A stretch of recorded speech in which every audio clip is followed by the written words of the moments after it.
Agora, um dos grandes destaques dessa quinta-feira, depois da polêmica com o governo, a Petrobras aprova a distribuição de quase 22 bilhões de reais em dividendos extraordinários. Confira a reportagem do Rio de Janeiro, Rodrigo Viga.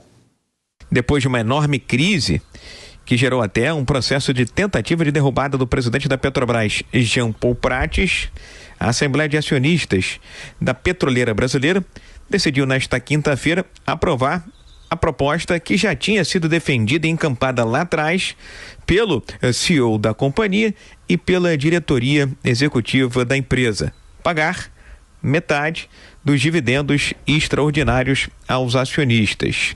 Lá atrás, quando a Petrobras estava para divulgar o resultado do ano de 2023, segundo o maior lucro líquido da história, mais de 124 bilhões de reais, o Conselho de Administração da Petrobras, influenciado pelos ministros Alexandre Silveira, de Minas e Energia, e Rui Costa, da Casa Civil, decidiu pela retenção total dos dividendos extraordinários, algo como 43,9, quase 44 bilhões de reais. As ações da empresa despencaram por conta da expectativa à época de pagamento de metade desses dividendos extraordinários. Houve uma disputa entre representantes da Petrobras e do governo federal e uma tentativa de fritura do CEO da estatal brasileira de petróleo, Jean Paul Prates. Mesmo assim, ele acabou sendo mantido e bancado pelo presidente da República, Luiz Inácio Lula da Silva. E recentemente veio de Brasília o sinal que já tinha sido encampado e defendido por Jean Paul Prates: pagamento de 50% de dividendos extraordinários. Esse pagamento foi aprovado nesta quinta-feira e a Petrobras, que tem a União como acionista majoritária, vai distribuir para o governo federal desses 50%, nada mais, nada menos do que 6 bilhões de reais. Dividendos extras que serão pagos em 2 parcelas. Uma agora em maio, no dia 20, e outra em junho, também no dia 20. Com isso, a Petrobras aprovou, já com a metade dos dividendos extraordinários, o pagamento de 94,3 bilhões de reais em dividendos referentes ao exercício do ano passado. 72,4 bilhões dividendos ordinários pagos conforme a lei, e agora mais quase 22 bilhões de reais em 50% de dividendos extras.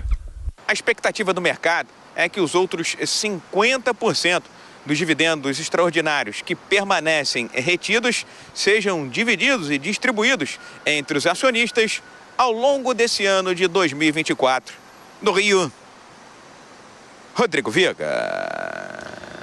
Dora Kramer, o interessante de toda essa história, depois de muita polêmica, as ações da Petrobras hoje estão subindo mais ou subiram mais do que no início dessa crise, antes do começo dessa crise. Era uma crise evitável, envolveu o presidente da República, o presidente da Petrobras, o ministro de Minas e Energia.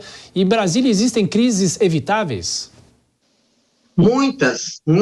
E geralmente é o poder público, é o poder central quem cria, tem poder ou de esvaziar ou de aumentar essa crise. Ficou famosa uma frase de Fernando Henrique Cardoso, por causa das crises no governo Sarney, quando o presidente, então, Sarney viajava, ele dizia: a crise viajou. Ele, Fernando Henrique, que era senador na época. Completamente evitável, até o desfecho dessa situação mostra como era evitável, porque se acabou tomando a atitude, o Conselho teve uma decisão que era exatamente a decisão que defendia o presidente da Petrobras, o Prates, e que o presidente Lula ficou contra porque foi convencido pelos ministros Rui Costa, da Casa Civil, e Alexandre Silveira, das Minas e Energia, que não devia pagar esse dividendo. Ora, meu Deus, a Petrobras é a maior acionista, o Rodrigo Viga deu aí todos os números. E o que quer dizer? Vai para os cofres públicos, vai para o governo, vai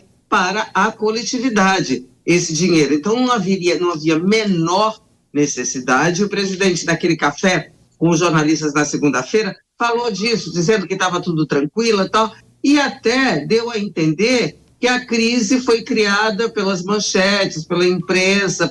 Não, a crise foi criada pelo presidente quando deu a orientação de não se pagar os dividendos. Agora se decide pagar os dividendos um mês depois. Para que aquilo? Completamente. Só não foi inútil porque causou prejuízo naquela ocasião a Petrobras. E, Vilela, numa outra discussão desta quinta-feira, o ministro de Minas e Energia ganhou uma briga com o presidente da Petrobras porque o presidente do conselho foi mantido. O presidente da Petrobras queria a mudança, queria que ele fosse substituído. Será que essa crise vai ter outros capítulos ainda?